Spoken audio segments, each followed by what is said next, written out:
मैं हूं अंसार, झारखंड न्यूज़ 9 में आपका स्वागत है।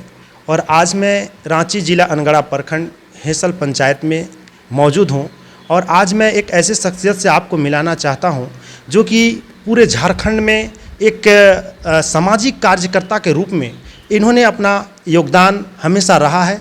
किसी भी मुद्दे पर ये काम करते हैं और पीड़ित महिला हो, पुरुष हो, या किसी भी घटना को लेकर जो है कि हमेशा आगे रहते हैं।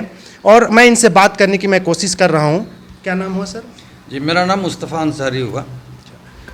तो ये कहना मैं चाह रहा हूं कि आज एक इन पर जो एक आरोप लगा है कि सरकारी अंगरक्षक का दुरुपयोग इन्होंने किया है, ऐसा इनका आरोप लगाया गया है। एक ज़मीन का मामला था जहां पे जो है कि ये एक उमेश नाम करके है जो उन्होंने जो एक आवेदन दिया है थाने पर, और इन पर एक आरोप लगाया है। चूँकि ये हमेशा से एक सामाजिक कार्यकर्ता है, जब ये समाज के लिए एक अच्छे काम करते हैं तो उन पर ये विभिन्न तरह के जो है आरोप लगाए जाते हैं। तो क्या मामला है ये आप ये बताएंगे?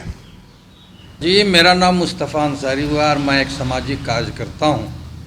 और मैं हमेशा जुल्मी के खिलाफ, जुल्म करने वाले के खिलाफ मैं आवाज़ उठाता हूँ। और जब जब मैं जुल्म करने वाले के ख़िलाफ़ मैं आवाज़ उठाता हूँ तो मेरे ऊपर रंगदारी का, पैसा लेने का और सरकारी जो अंगरक्षक है उनका जो दुरुपयोग करने का लोग जो है मेरे ऊपर आरोप लगाते हैं। मैं कहना ये चाहता हूँ कि मैं हमेशा उनके खिलाफ़ मैं बोलता रहूँगा मरते दम तक, जिन लोगों ने एक लाचार, बेबस, पीड़ित परिवार के खिलाफ जुल्म करते हैं। मैं उनके खिलाफ मैं हमेशा आवाज़ उठाता हूँ, उठाता रहूँगा। और ये मेरा नेचर में शुमार है। इसमें कोई भी मेरा मिशन को कोई नहीं रोक सकता है, चाहे वो रंगदारी का आरोप लगा ले, चाहे कुछ भी आरोप लगा ले, मैं रुकने वाला नहीं हूँ। मैं छोटा सा एक बात मैं आप लोगों को मैं इस बात का बधाई देना चाहता हूँ कि आप लोगों ने बड़ा ही एक संवेदनशील मुद्दा को उठाया है, इसलिए आप बधाई के पात्र हैं कि आपने मेरे ऊपर जो आरोप लगाए जाते हैं, ये मेरे लिए ये कोई नया आरोप नहीं है। हमेशा मेरे ऊपर इस तरह का आरोप लगाया जाता है, मैं उसका जवाब जो है बिल्कुल मुस्तैदी के साथ और संजीदगी के साथ मैं देता हूँ। मेरे गांव का ही अभी आज ये ज़मीन का मामला लेकर के ये बात उठाई गई है, मैं मेरा गांव का ही बताता हूँ आपको। मेरे गांव में काली लोहार है, वो इतना गरीब था उसका बाप कि वो रांची में काम करने के लिए चला गया और करीब करीब 10 साल 15 साल तक रांची में काम करते करते उनका वहाँ डेथ हो गया, मृत्यु हो गई उनकी। उनके जो पट्टीदार हैं, उनके जो खतियानी रैयत हैं, उन लोगों ने उनको नावल्द घोषित करके और उन्होंने कहा कि काली लोहार मेरा है ही नहीं, और पूरी संपत्ति को उन्होंने बेचने का जो है प्रयास किया और बेच भी दिया। जब माननीय न्यायालय में ये मामला गया तो माननीय न्यायालय ने आज काली लोहार को आधा का हिस्सेदारी दिया और काली लोहार को जो है वो ज़मीन मिल गई। वहाँ भी मेरे ऊपर एलिगेशन लगा था, लोगों ने कहा था कि हिंदू का ज़मीन में मुसलमान लोग नहीं पड़े। मैंने कहा था कि नहीं, हिंदू की बात है, न मुसलमान की बात है, एक इंसान और इंसानियत की बात है, इसका हक है और इसका हक मिलेगा। मामला आया हुआ था कि ओरमांझी थाना अंतर्गत एक कूटे गांव है जहां पे कलाम अंसारी का जो है दोनों पैर को काट दिया गया था अपराधियों के द्वारा। उस वक्त भी जो है ये जब मामला आप उन पर जो है जो पीड़ित परिवार थे उनके पक्ष में जो है आप मांग कर रहे थे कि उसकी निष्पक्ष जांच होनी चाहिए और जो है जो दोषी है उनको सजा मिलनी चाहिए। इस बात को लेकर जो है लोगों में ये आरोप था कि उनके जो पीड़ित परिवार है उनसे भी जो है ये रकम लेकर जो है इन्होंने अपना काम कर रहा था, ऐसा ये आरोप लगा था। इस पर क्या कहेंगे सर आप? मेरे ऊपर आरोप का तो तांता लगा रहता है। समाज में जो काम करने वाले लोग होते हैं वैसे लोगों पर तो आरोप लगना स्वाभाविक सी बात है, आरोप तो लगता ही है। महात्मा गांधी ने इस देश को जो आज़ाद कराने के लिए एक आंदोलन चलाया था और उन्हीं के आंदोलन के बुनियाद पर ये देश आज़ाद हुई। लेकिन कुछ लोगों ने तो महात्मा गांधी को भी नहीं बख्शा, उनको भी गोली मार दिया गया। अरे कलाम अंसारी का जो मामला है, इस तरह का तो अनगिनत मामला है मेरे सामने।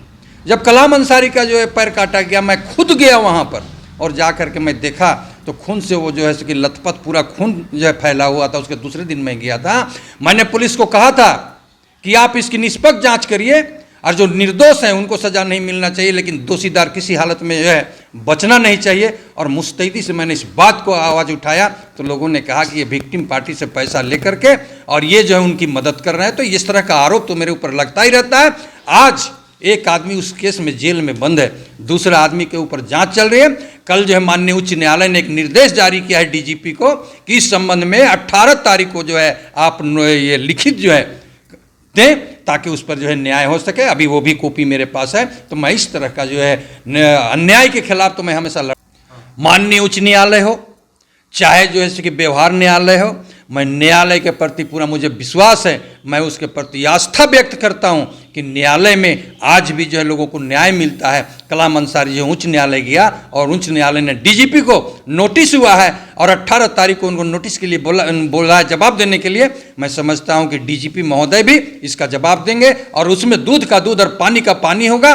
न्याय करने वाला आदमी जेल जाएंगे, अन्याय करने वाला आदमी जो है जेल जाएंगे और न्याय करने वाला आदमी को जो है न्याय जरूर मिलेगा, ये मुझे पूरा उम्मीद है। एक और मामला है कि हेसल मौजा, ये जो अनगढ़ा प्रखंड हेसल मौजा में एक ज़मीन विवाद है जहाँ पे ये जो डीड है कांति जयकर का, ये जो मामला है वो उन्होंने ज़मीन खरीदा था और उन्होंने जो है कि इनको देख रेख में जो ये ज़मीन दिया गया था, तो इन्होंने जो काम हो रहा था, बाउंड्री हो रहा था, उस पर इन्होंने वहाँ पे गए हुए थे और इन पर ये आरोप लगाया जा रहा है कि उन्होंने आए और अपनी जो सरकारी अंगरक्षक है उसके साथ में आए और हमें रंगदारी मांगने का ये आरोप लगाया गया है। ये उमेश जो संचालन जो वहाँ पे है राइस मिल के, उन्होंने ये जो आवेदन थाने पे दिया है कि उन्होंने रंगदारी मांगने के लिए जो है सरकारी अंगरक्षक लेकर आए थे और उन्होंने दुरुपयोग किया है। इस पर आप क्या कहेंगे?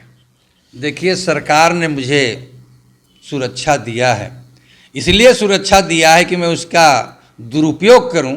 सरकार ने मुझे इसलिए सुरक्षा दिया है कि लोगों को मैं न्याय दिलवाऊं, इसलिए मुझे सुरक्षा दिया गया है। ये जो आरोप मेरे ऊपर जिन्होंने लगाया है, ये तो भूमाफिया है। ये लोग ये बंदूक पर, राइफल के बल पर ये जो है कि ज़मीन को कब्जा करना चाहते हैं। ये जो है ज़मीन का कब्जा होने हम किसी भी हालत में नहीं देंगे। ये जो है ज़मीन एक पटना का निवासी का ज़मीन है। वह बुढ़ा आदमी है, उनके दो बेटे हैं, वो दोनों जो है सर्विस करते हैं और आज जो उनका ज़मीन को वो यहाँ नहीं रहते, इसलिए उन लोग इसका ज़मीन को हड़पना चाहते हैं।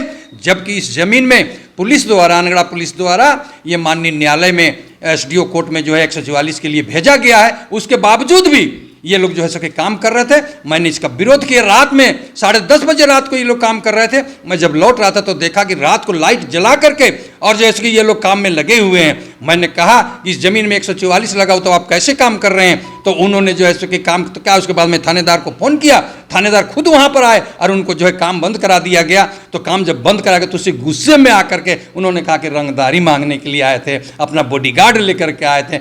अरे मेरा तो बॉडीगार्ड पूरा इस क्षेत्र की जनता है। पीएलएफआई उग्रवादियों को तो हटाने में देर नहीं लगा, सबको खदेड़ दिया है। तो जो पीएलएफआई के गुंडा तत्व के लोग वो मेरे खिलाफ हैं, भूमाफिया मेरे खिलाफ हैं, अपराधी लोग मेरे खिलाफ हैं। ये तो मेरे ऊपर खिलाफ होते ही और मेरे ऊपर जो रंगदारी का, पैसा लेने का, तरह तरह का आरोप लगाया जाता है। इनका आरोप बेबुनियाद है और इनका आरोप का जो मंसूबा है किसी भी हाल में इनको हम पनपने नहीं देंगे। हमारी जब तक जिंदगी रहेगा मैं इनके खिलाफ आवाज़ उठाते रहूँगा, चाहे मेरे ऊपर रंगदारी का आरोप लगे, चाहे मेरे ऊपर जो घूस लेने का आरोप लगे, चाहे कुछ भी लगे, मैं उसकी परवाह नहीं करता हूँ। मैं इस मिशन को बढ़ाता हुआ रहूँगा। जब वहाँ पे आप गए थे, ये आरोप लगाया जा रहा है कि मैं वहाँ पे जो है कि वो अंगरक्षक लेके आए थे, तो क्या ये मामला क्या है? अंगरक्षक वहाँ पे थे या नहीं थे?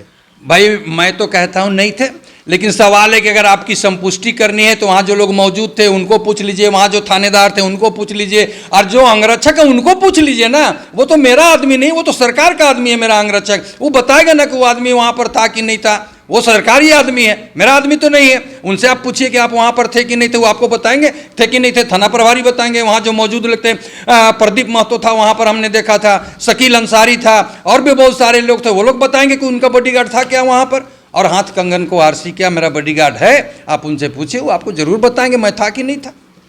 चलिए, बहुत बहुत धन्यवाद। कैमरामैन सहयोगी के साथ झारखंड न्यूज़ 9।